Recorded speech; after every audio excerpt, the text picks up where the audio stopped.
Thank you, Mr. Dean. I'm now going to recognize the Chairman of Homeland Security, Representative Green, for 5 minutes.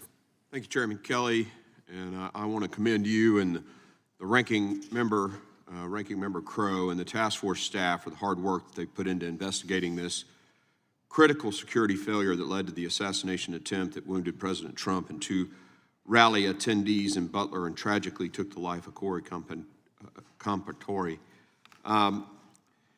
The Secret Service has a zero-fail mission.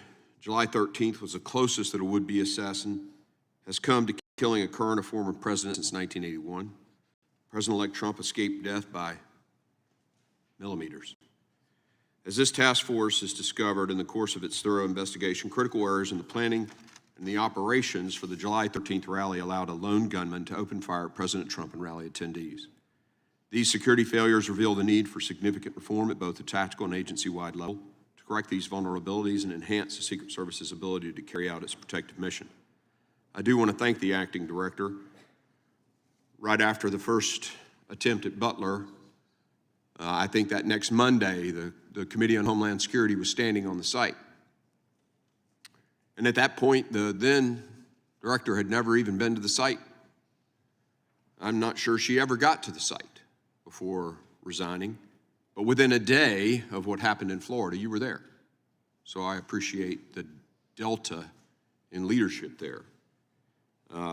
We appreciate the hard work and bravery of the men and women of the Secret Service who have served tirelessly during a busy election season, and it is our hope that this investigation leads to a Secret Service that is stronger and better prepared for its mission. Obviously, the biggest failure, you brought it up, was the AGR building, the failure to the line of sight issues that were related to that. What's specific to that failure, the miss of that risk? I mean, that a basic training private in the infantry would know about 360-degree security. What specifically have you done to make sure that never happens again? Yes, sir. So one, with this paradigm shift, going with the threat model and looking at the fact that we have to be able to provide the highest levels of protection to any of our protectees based on that threat. That means that we bring the full resources of what the Secret Service has. Our Special Operations Division operators, which consists of our counter snipers, our counter assault team members, and other members, and other entities within the SOD. So by shifting this paradigm to making sure that those assets are available so that when site agents are out there, they actually they don't have this, well, I'll never request this because it's not going to get approved. No, actually, what I'm telling you, if you have a vulnerability that you've identified, make the request, because we are gearing up now to put everything we have to keep all of our protectees safe, because we have to be based on mitigating a threat. It seems almost to me like it was lackadaisical. I mean, it's hard to fathom that someone would say, we don't need to cover this. And the communications issues with the local law enforcement, I asked the question when they came before the committee recently, when everybody showed up on the day, was there a check-in? And there were law enforcement agencies that had never even talked to Secret Service that day. I mean, these are really basic things. And you would think they would know to do those kinds of things. So it speaks of apathy or complacency that is really unacceptable in an organization like the Secret Service. One of my questions to you is, the level of the failure. It seems unfathomable. The internal policies that weren't adhered to, the failure to mitigate very obvious risks.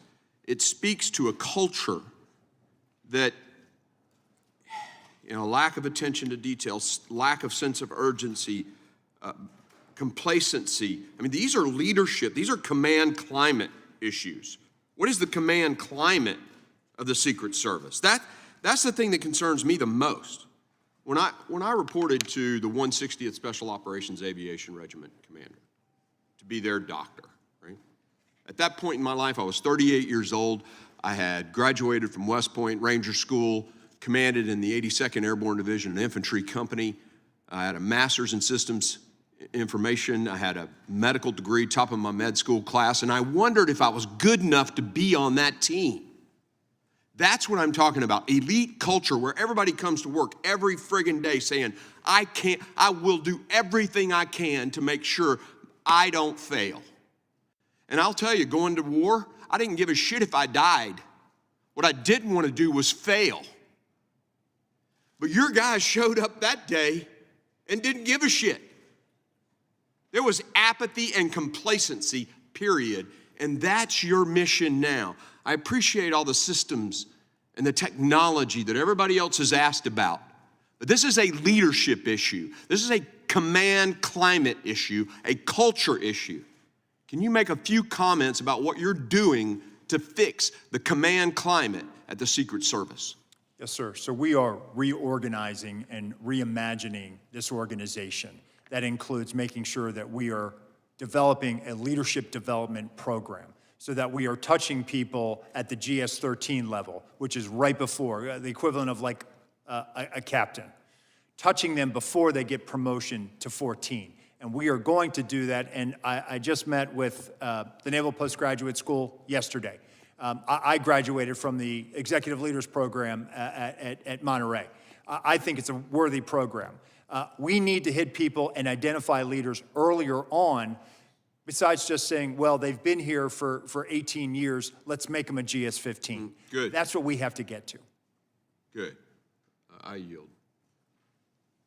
Thank you, Chairman. Now I'm going to recognize Representative Houlihan from Pennsylvania for 5 minutes. Thank you, Chair.